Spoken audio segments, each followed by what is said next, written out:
అంత్యక్రియల దాకా వెళ్లిన కార్యకర్తను బ్రతికించిన అభిమాన నేత పచ్చబొట్టు. వనపర్తి పట్టణంలోని పీర్లగుట్టలో ఘటన.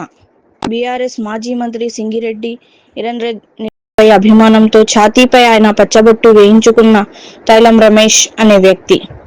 అయితే వనపర్తి పీర్లగుట్టలోని బంధువుల ఇంటికి వచ్చి అల్పాహారం తిన్న తర్వాత అస్వస్థతకు గురైన రమేష్ తర్వాత ఎలాంటి చలనం లేకపోవడంతో అందరూ చనిపోయారని భావించి అందరినీ పిలిచి అంత్యక్రియలకు సైతం ఏర్పాట్లు చేసిన కుటుంబ సభ్యులను ఈ విషయం బీఆర్ఎస్ నాయకుడు నిరంజన్ రెడ్డికి తెలిసి తన అభిమాన కార్యకర్త చివరి చూపు కోసం రాగా ఈ క్రమంలో రమేష్ ఛాతీపై ఉన్న తన పచ్చబొట్టును చూస్తుండగా ఊపిరి పీల్చుకున్నట్లు అనుమానం వచ్చి వెంటనే రమేష్ పై ఉన్న పూలమాలలు తీయించిన నిరంజన్ రెడ్డి అనంతం పేరు పెట్టి పిలవగా కొద్దిగా కనురెప్పలు కదిలించడంతో ఆసుపత్రికి తరలించి చికిత్స అందించగా గంట తర్వాత కళ్ళు తెరవడంతో ఆనందాశ్చర్యాలకు గురైన కుటుంబ సభ్యులు, బంధువులు.